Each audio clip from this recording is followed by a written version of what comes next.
Bismillahirrahmanirrahim. Alhamdulillahilladzi bi rahmatihi ayyana waqtat ta'at wa wassa'a waqtaha kay yu'ta biha ala akmalil halat. Ashhadu an la ilaha illallah wahdahu la syarika lahu rabbul bariyat wa ashhadu anna sayyidana Muhammadan abduhu wa rasuluhu sayyidus sadat. Allahumma salli wa sallim ala afdalil makhluqat Sayyidina maulana Muhammadin ainir rahmat wa ala alihi wa sahbihi wa zurriyatihi wa atba'ihi ila yaumil miqat. Amma ba'd. Al-mukarramun wal muhtaramun, ma'asyira habaib wal ulama, muhibbin, hadirin hadirat rahimakumullah.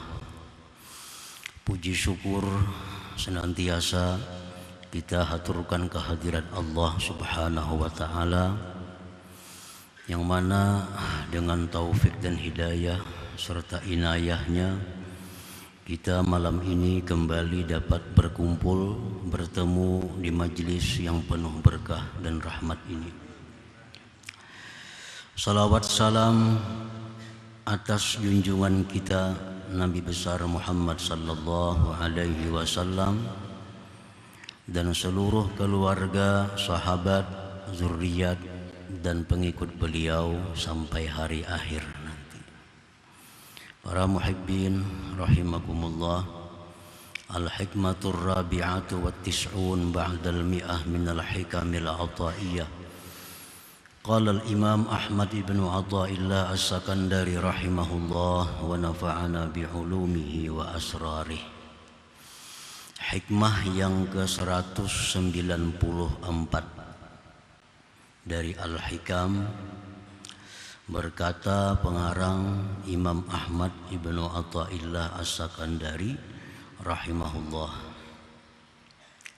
qayyadat ta'ati bi'a'yanil awqat kay la yamna'aka anha wujudut taswif wa wassa'a 'alaika al-waqta kay tabqa hissatul ikhtiyar. Artinya, Allah Subhanahu wa ta'ala mengkaitkan perbuatan-perbuatan taat dengan waktu-waktu yang ditentukan, agar tidak mencegah akan engkau dari taat itu adanya penundaan. Dan Allah meluaskan atas engkau waktunya agar tinggal bagian untuk memilih. Itulah terjemahnya hikmah yang ke-194. Para muhibbin rahimakumullah, tanqasimut ta'atu ila wajibatin wa mandubat. Terbagi perbuatan taat kepada yang wajib dan yang sunat. Apabila tuntutannya kuat sampai diancam, maka itu disebut adalah wajib.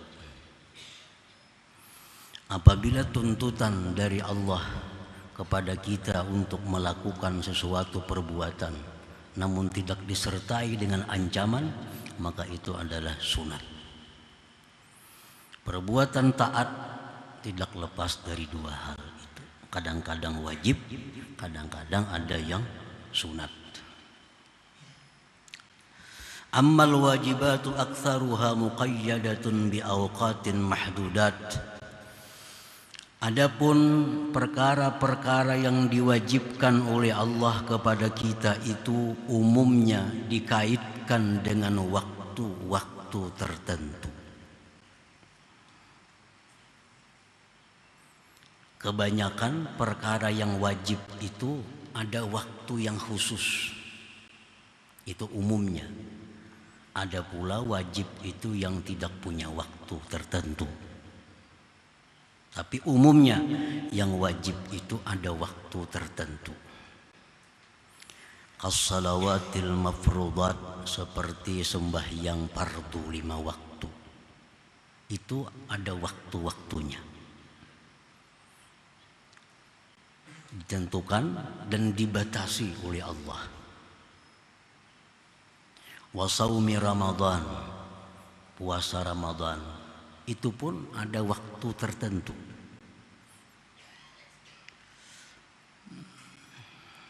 Wa zakatil fitrah, zakat fitrah, itu ada waktu tertentu. Wa amsalihha, dan seumpamanya lain yang banyak. Wa kadzalikal mandubat, demikian pula perkara-perkara yang sunat, itu banyak dikaitkan pelaksanaannya dengan waktu yang ditentukan. Kasalatil witir, seperti sembahyang witir, itu waktunya mulai isya sampai subuh. Wadduha, sembahyang duha, itu waktunya mulai terangkat matahari sampai zuhur. Habis zuhur kada ada lagi duha. Wattahajjud, tahajud waktunya ditentukan mulai bangun dari tidur sampai subuh. Wattahiyatil masjid, tahiyatul masjid ada waktu tertentu. Wa amsalihha, dan seumpamanya. Para muhibbin rahimakumullah, untuk apa Allah mewajibkan perkara-perkara itu kepada kita dengan ketentuan waktu yang terbatas? Dari ini sampai ini, dari ini sampai ini. Nah, salah satu hikmahnya itu adalah kaila tusawwifaha, agar engkau tidak menunda-nundanya. Nah, agar engkau tidak menunda-nunda kewajiban itu, karena ada batas akhir. Lalu kada bisa ditunda lagi. Kaila tusawwifaha, agar engkau tidak menunda-nunda kewajiban itu. Lianna sya'nan nafsi taswibul amal wa tatwilul amal, karena nafsu ini suka menunda. Nafsu kita ini kecenderungannya suka menunda amal ibadah.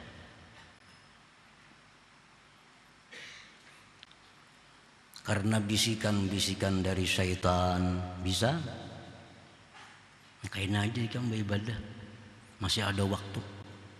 Nah, pada umur sudah 60 nih, umur sudah 60, parak sudah lawan tanah, tapi nafsu nih kain aja beramal, kain aja beribadah, kain aja nuntut ilmu. Ini pekerjaan masih banyak lagi yang diurusi. Itu nafsu, tabiat nafsu demikian. Wa tatwilul amal, dan nafsu ini selalu memperpanjang angan-angan kita. Nafsu selalu membisiki kepada kita, umur kita masih jauh, umur kita masih lawas lagi. Kain aja untuk memperbaiki diri, kain aja menjalani jalan yang diridhai Allah. Umur masih panjang. Nah, itu yang dimaksud Allah menentukan waktu-waktu tadi, supaya kita jangan sampai menunda daripada waktu-waktu yang ditentukan oleh Allah Subhanahu wa ta'ala. Falau turikat ma ikhtiyariha matawajjahat qattu ila rabbiha, jikalau dibiarkan nafsu itu serta pilihannya, tidaklah dia berhadap kepada Tuhannya selama-lamanya. Kalau nafsu ini diberi pilihan, dibiarkan, selama-lamanya kada akan beribadah kepada Allah Subhanahu wa ta'ala. Kaina isuk-isuknya, minggu kaina, bulan kaina, tahun kaina, selalu demikian. Nah, kalau dibiarkan kita bebas, kada berwaktu. Nah, untuk menghindari itu, Allah Subhanahu wa ta'ala mewajibkan kewajiban itu dibatasi dengan waktu tadi, supaya jangan ada penundaan-penundaan berbuat sesuatu yang diwajibkan oleh Allah Subhanahu wa taala. Nah, para muhibbin rahimakumullah. Ruwiya diriwayatkan an aktsara syahi ahlin nar minat taswif. Nah, diriwayatkan bahwa kebanyakan teriakan penghuni neraka itu akibat mereka menunda beribadah. Orang yang masuk ke neraka itu umumnya orang yang menunda-nunda ibadah. Akhirnya kada sempat lagi. Mati, tobat belum sempat, mengqadai yang wajib-wajib belum sempat, membereskan kezaliman kepada orang belum selesai, selalu ditunda, mati, masuk neraka. Nah, teriakan penghuni neraka itulah umumnya adalah akibat menunda-nunda itu. Nah, para muhibbin rahimakumullah. Di dalam hadis disebutkan Rasulullah sallallahu alaihi wasallam bersabda, "Idza asbahta fala tantaziril masa wa idza amsayta fala tantaziris sabah wa khudz min hayatika limautik wa min sihhatika lisaqamik." Ujar Nabi, apabila engkau berada di waktu pagi, jangan merasa bahwa umur engkau itu sampai di petang hari. Nah, jangan merasakan bahwa petang hari kita masih hidup. Bila engkau berada di petang hari, janganlah kamu berkeyakinan kamu masih hidup di pagi hari. Nah, supaya apa? Supaya jangan menunda-nunda untuk beribadah kepada Allah Subhanahu wa ta'ala. Ambillah kesempatan waktu hidup ini sebelum mati engkau. Karena waktu hidup inilah waktul amal, waktu beramal. Sedangkan mati itu sesudahnya adalah waktul jaza, waktu pembalasan amal. Kalau sudah mati kada ada lagi beramal, istirahat total. Nah, orang mati itu bukan waktu beramal lagi, tapi waktu pembalasan amal. Waktu hidup inilah ada kesempatan beramal, beribadah kepada Allah Subhanahu wa ta'ala. Dan ambillah kesempatan pada waktu sihat ini untuk masa sakit engkau. Kalau sudah sakit hanya menyesal. Kada kau lagi umpat nuntut ilmu, sudah sebelah batis kalau kau berjalan lagi. Lagi sihat, kada hendak menuntut ilmu, sudah sebelah awak mati. Hanya hendak menuntut ilmu, la yamfa, tidak ada gunanya. Ya Tuhan, engkau lagi sihat, mana ada menuntut ilmu, sudah garing hanya hendak. Waktu sihat inilah kesempatan untuk hari sakit. Kalau waktu sihat kita beribadah kepada Allah, sakit lalu kita kada bisa lagi beribadah, tetap dihitung Allah kita sebagai orang yang ahli ibadah. Karena Tuhan tahu waktu sihat orang ini rajin beribadah. Sekarang dia sakit, kada mampu lagi beribadah, tetap pahala ditulis oleh Allah Subhanahu wa ta'ala. Tiap malam ke pengajian, waktu sihat. Tiap malam menuntut ilmu, sekarang sakit. Berapa lagi? Tiap malam tetap ditulis Allah sebagai penuntut ilmu. Nah, coba bayangkan. Selalu ditulis oleh Allah dalam catatan amal kebaikan, dia menuntut ilmu. Karena Allah sudah membuktikan waktu orang ini sihat selalu menuntut ilmu. Kalau waktu sihat kada menuntut ilmu, sudah sakit hanyar, jika aku sihat aku mengaji terus. Lawasnya pang sihat dulu kada sing mengaji-ngajinya. Akan ditaubih oleh Allah, akan dicela oleh Allah. Nah, wali sihhatika lisaqamika, ambil kesempatan waktu sihat ini untuk masa sakit itu. Kalau sudah sakit, ayo jangan usah lagi sembahyang berjamaah, kada usah lagi ke Jumat, kada usah lagi nuntut ilmu. Sudah sakit, tapi pahala terus dapat karena waktu sihat digunakannya untuk yang demikian itu. Nah, para muhibbin rahimakumullah, ada ungkapan para salihin, orang-orang dahulu, i'mal lidunyaka ka'annaka ta'ishu abada wa'mal li akhiratika ka'annaka tamutu ghadan. Bekerjalah engkau untuk urusan dunia seolah-olah engkau hidup selama-lamanya. Bekerjalah untuk urusan akhirat seolah-olah engkau besok akan mati. Nah, artinya apa? Kalau untuk urusan dunia itu bisa kita tunda. Anggaplah kita esok masih hidup. Anggap minggu depan masih hidup. Anggap tahun depan masih hidup. Kalau yang kita hadapi ini urusan dunia. Tapi kalau untuk urusan akhirat, urusan ibadah, ka'annaka tamutu ghadan, besok engkau mati. Ada pekerjaan dunia hari ini kada tuntong, awak asa uyo, istirahat, besok masih hidup. Minggu kaina masih hidup. Nang dihadapinya urusan dunia. Nah, tapi kalau urusan akhirat, anggap esok mati. Supaya jangan menunda ibadah kepada Allah Subhanahu wa ta'ala. Nah, para muhibbin rahimakumullah. Wa wassa 'alaikal waqta. Allah meluaskan atas engkau waktu. Jadi waktu kewajiban yang dibatasi Allah tadi waktunya luas. Waktu zuhri ilal asar. Sembahyang zuhur walaupun dibatasi oleh Allah waktunya tapi luas. Zuhur cukup 5 menit. Sembahyang zuhur cukup 5 menit.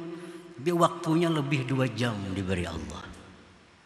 Hendak sembahyang zuhur jam 12.30. Hendak sembahyang zuhur jam 2. Hendak sembahyang zuhur jam 3. Luas waktunya.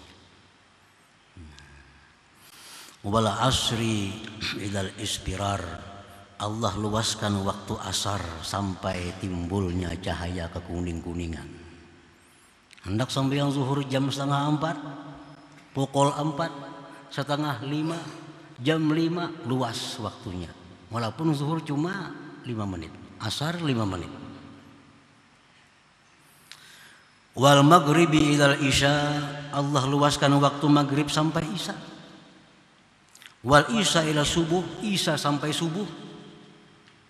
Wasubhi ila tulu', subuh sampai terbit matahari. Apa gunanya Allah memberikan keluasan waktu itu? Apa hikmahnya Allah memberikan keluasan waktu itu? Liyubqiya 'alaika nasiban minal ikhtiyar, untuk meninggalkan atas engkau bagian dari memilih. Nah, silahkan pilih ya Tuhan. Hendak sembahyang zuhur jam berapa? Tapi ingat jangan sampai asar. Hendak sembahyang asar jam berapa? Tapi ingat jangan sampai kuning cahaya matahari. Hendak sembahyang isya jam berapa? Tapi ingat jangan sampai orang azan subuh.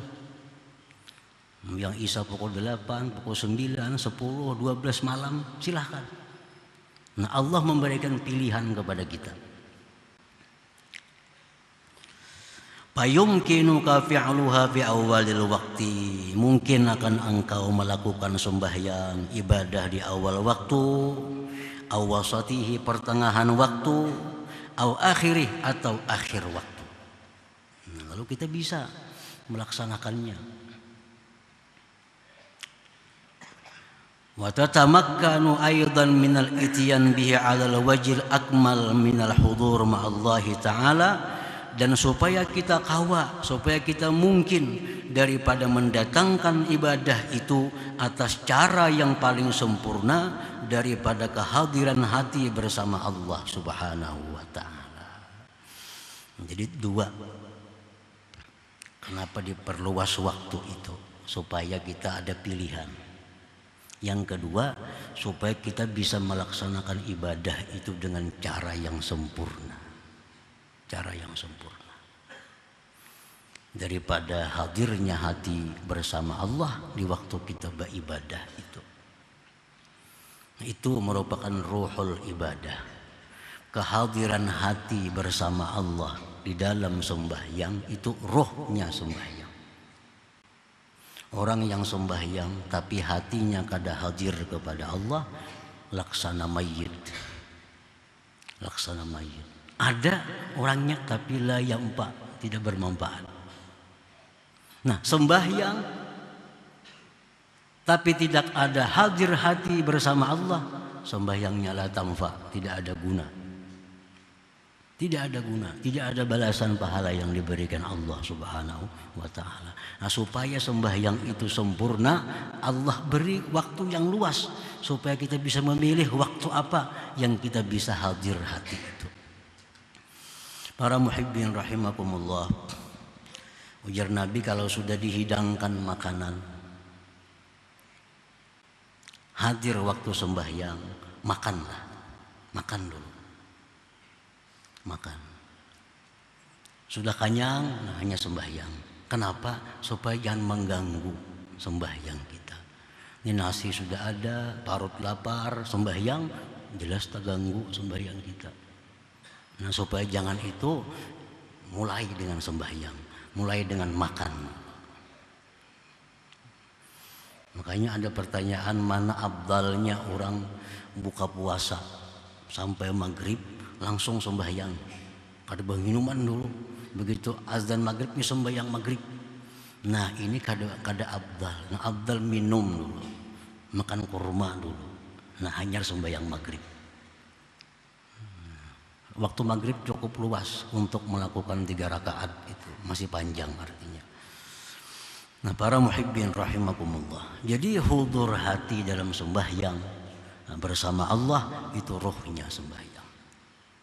Memang idealnya sembahyang itu satu, dilaksanakan di awal waktu. Karena awal waktu ini ridwanullah, keridhaan Allah. Yang kedua, sembahyang itu berjamaah. Karena pahala berjamaah ini sama dengan 27 kali sembahyang sendirian. Yang ketiga, tempatnya di masjid. Karena masjid itu adalah Baitullah, rumah Allah. Yang keempat, khusyuk. Kalau sembahyang fardu 4 perkara ini ada, sempurna. Sempurna. Di awal waktu, mana berjamaah, mana di masjid, mana khusyuk. Nah, itu cara sembahyang yang paling sempurna. Para muhibbin rahimakumullah, apabila 4 perkara itu bertentangan, yang kita pilih adalah khusyuk. Khusyuk. Sembahyang di awal waktu cuma kada khusyuk. Nah, sembahyang di awal waktu cuma kada khusyuk. Misalnya ibu-ibu sedang bemasak, bemasak. Orang bang zuhur. Amun ini dilihatkan nih sembahyang awal waktu, cuma pikiran ini nasi menggurak nih. Nah, ini ngarannya bertentangan antara awal waktu dengan khusyuk. Nah, pilih khusyuk ini. Dirisakan dulu, masakan dirisakan dulu, sudah biris, biar sembahyang zuhur pukul 1 pada papa. Nah, supaya khusyuknya itu ada. Sembahyang berjamaah, kada khusyuk, ribut di masjid. Kalau di rumah sembahyang khusyuk, di rumah kada usah ke masjid. Kada usah ke masjid. Khusyuk diutamakan. Sembahyang berjamaah, berjamaah kada khusyuk. Tapi kalau sembahyang surangan khusyuk, sembahyang surangan. Sembahyang surangan. Jadi khusyuk ini, hadir hati ini selalu nomor 1. Karena itu juz'us shalah al-batin, juz'u sembahyang bagian batin.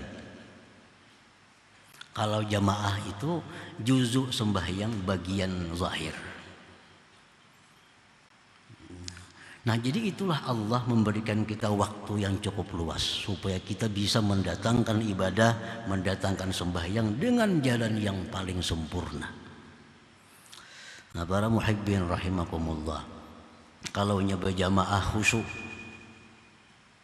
sembahyang surangan khusyuk, ya baik berjamaah.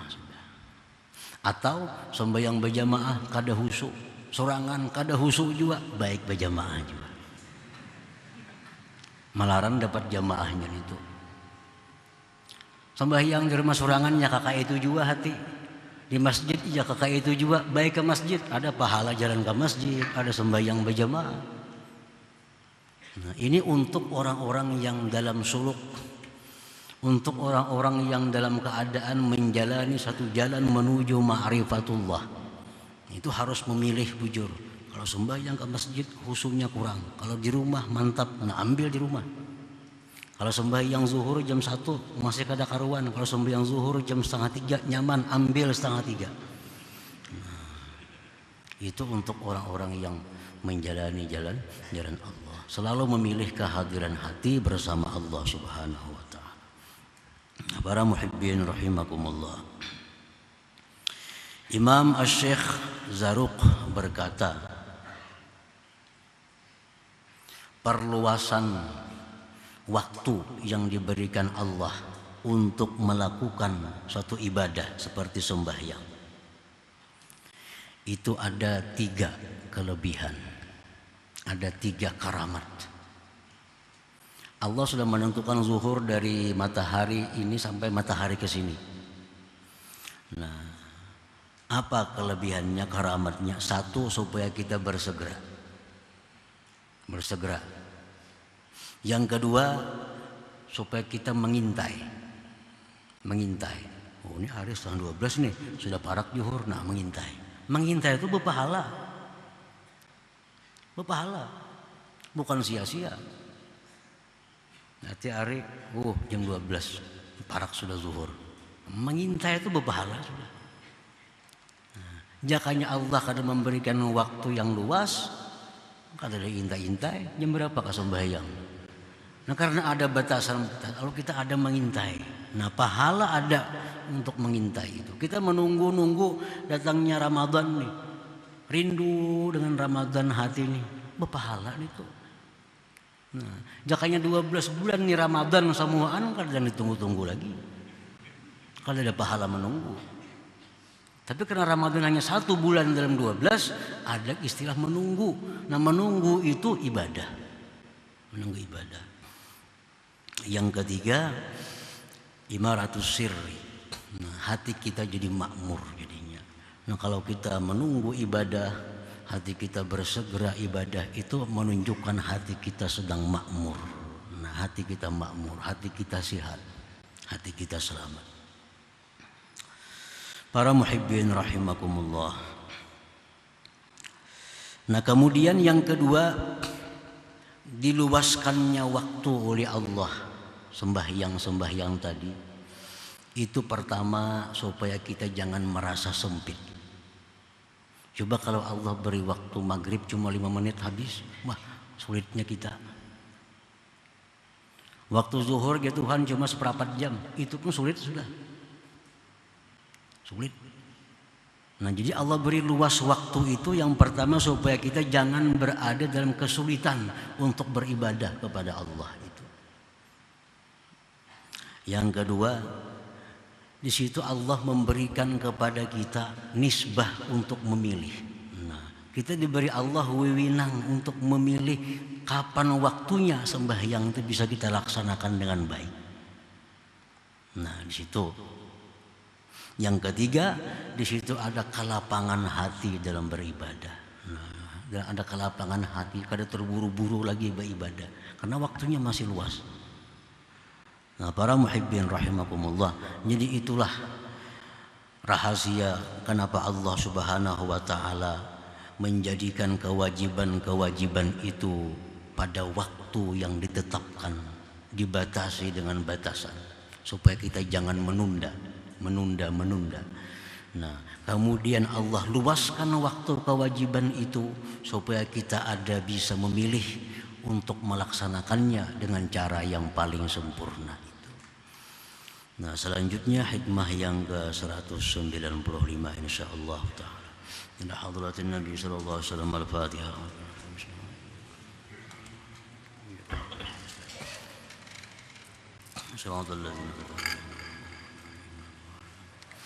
يا الله بها يا الله بها يا الله بحسن الخاتمة يا الله بها الله بها يا الله بحسن الخاتمة يا الله بها يا الله بها يا الله حسن الخاتمة فيا أيها الرجل منه شفاعة صلوا عليه وسلموا تسليما اللهم صل وسلم وبارك